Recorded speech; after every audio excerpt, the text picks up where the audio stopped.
If you're a high-achieving woman who's exhausted by stress, stuck in constant conflict, and tired of being overlooked in the exact rooms where you know you were born to lead, then this podcast is for you. So here's your host, Pallavi Jain. If I told you that the quality of your relationships might be the single biggest predictor of your well-being, even more than your habits, mindset, or even success, would you believe me? Welcome back to Her Boss Brain. I'm your host and your friend, Pallavi. In the last few episodes, we have talked about how your brain and perception shape your reality. Today, we are adding the third leg to that triangle of well-being and resilience, relationships, the often invisible thread that determines how resilient, happy, and fulfilled you truly feel. You know, over the years, from leading HR at Harvard to coaching executives and women leaders, and now hosting this podcast, I've realized something that keeps coming across every story, every boardroom, and every living room. No matter how ambitious and accomplished we are, our real struggles rarely start in our calendars or our to do list. They start in our connections. And if you have ever found yourself snapping at someone you care about, a colleague, a partner, even your child, only to think later, that's not me, this episode is for you. And don't worry, we've all been there. Imagine standing inside a glowing triangle. At one corner is your brain, the control tower, your processing and decision making unit. At the second corner, your mind, not just thoughts, but the entire intelligence running through your body, right? The heartbeat rhythm, the gut feeling, the nervous system that senses and signals before you even speak. And then there's this third corner, your relationships, the web of connections that constantly send signals back to your brain and body. And now picture this triangle wobbling because one leg is weak. When relationships are chaotic, draining, or unsupportive, your whole system tilts. You might be eating right, meditating, working out, but you still feel off. That's because your nervous system doesn't heal in isolation, it heals in connection. I want you to take a deep breath. That breath was only possible because somewhere a tree exhaled oxygen. Your morning coffee passed through hundreds of hands, farmers, roasters, truck drivers, baristas. Even the shirt on your back carries the invisible fingerprints of 100 strangers. We literally cannot exist alone. Our well-being is intertwined with everyone and everything around us. But there's another layer, the inner web. Every conversation, every tone, every silence leaves an imprint on your nervous system. And as we learned in our last episode with Karen Eber, the brain doesn't just record what happened, it records how it felt. That's how our emotional memories are made. And guess what? 90% of those stories and emotions are attached to the people in your life, isn't it? And that is why, if you're not intentional with these relationships and anchored in our own truth, they can also become the source of our misery, stress, exhaustion, and conflicts, which directly impacts our overall resilience, well-being in our life.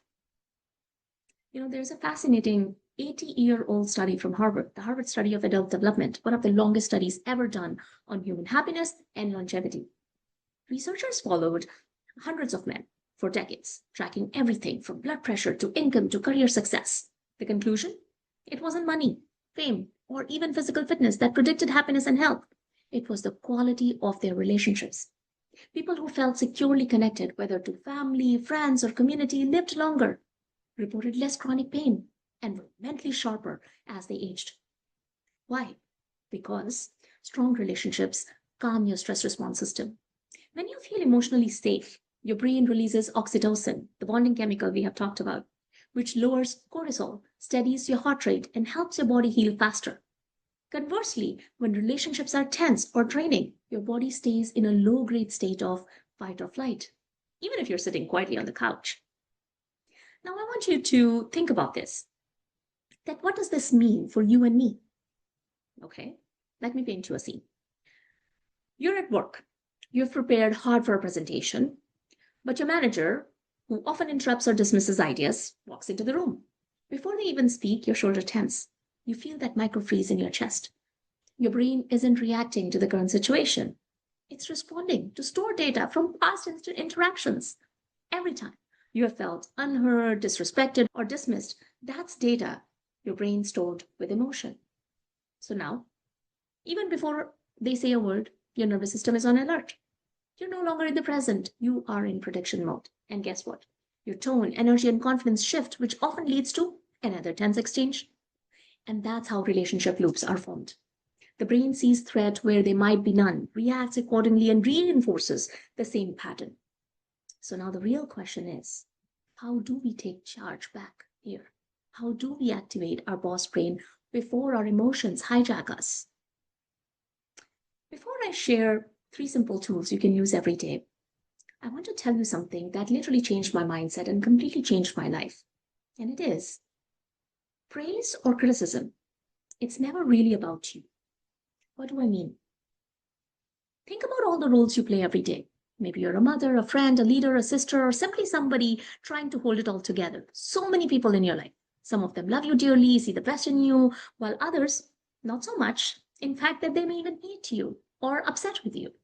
You're the same person, the same strengths and weaknesses, same personality, likes and dislikes. Then why is this difference?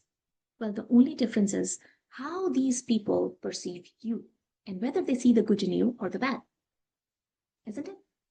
So remember, when someone praises you, is being loving to you, it is about them, not about you. It is their goodness that is seeing the good in you, the best in you. When someone praises you, don't get flattered. Stay neutral. Accept the compliment, their love, with grace, joy, and gratitude. But it is really about them.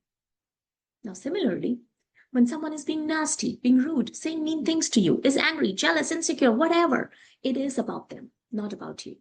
Don't take it personally. You be honest with yourself. Make your own assessment. If there is something you need to do differently about your actions, your reactions, or how you show up for them, listen to their input with curiosity to learn. But don't take it personally. This really helps you to live your life with true balance and peace, no matter what anybody says. One of the directors I worked with recently told me she wished she had learned this 10 years earlier. I felt the same way. It's a powerful reminder. And it's exactly what we dive deeper into, in my workshops and programs designed to help leaders reclaim energy and resilience. Now, with that anchoring, now I want you to also share with you 3 ways that you can be intentional about the relationships that shape you and protect your resilience in the day-to-day. What are those 3 simple things you can do? Number 1, audit your energy circle. At the end of the day, visualize your interactions like color dots around you.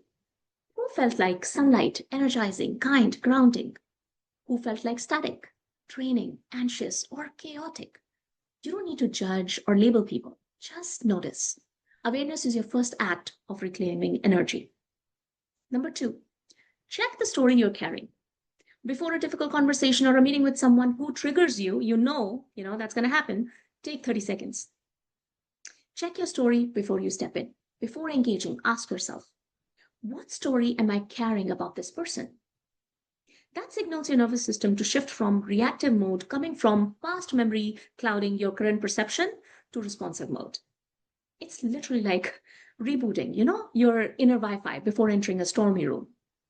And then number 3, curate your spaces. I know not all relationships are chosen, but many are.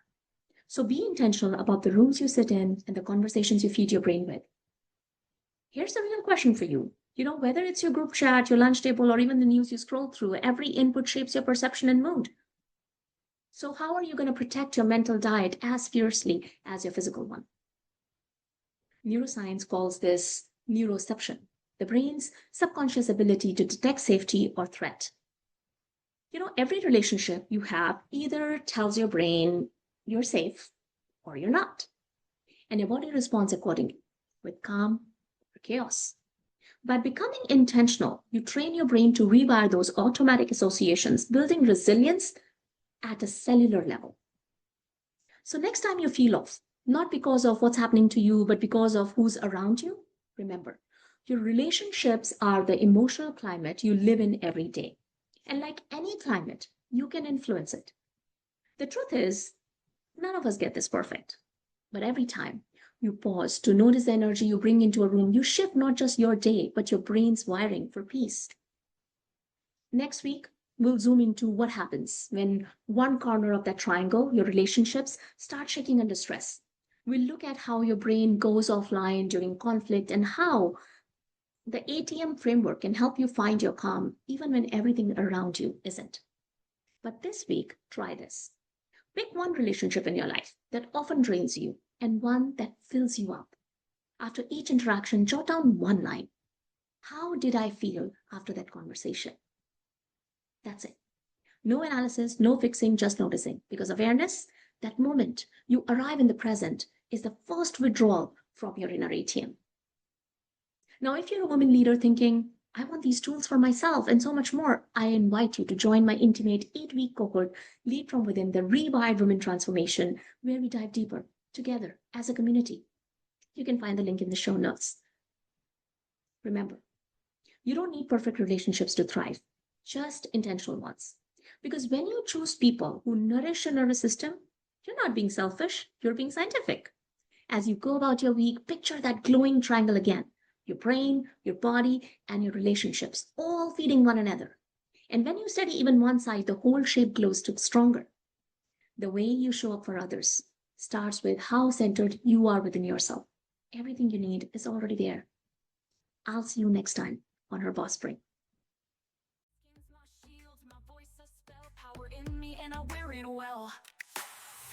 So that's it for today's episode of Her Boss Brain podcast. Head on over to Apple Podcasts, iTunes, or wherever you listen and subscribe to the show.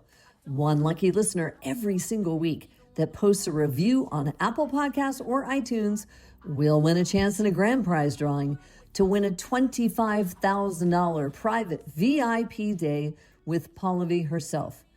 Be sure to head on over to herbossbrainpodcast.com and pick up a free copy of Pallavi's gift and join us next time.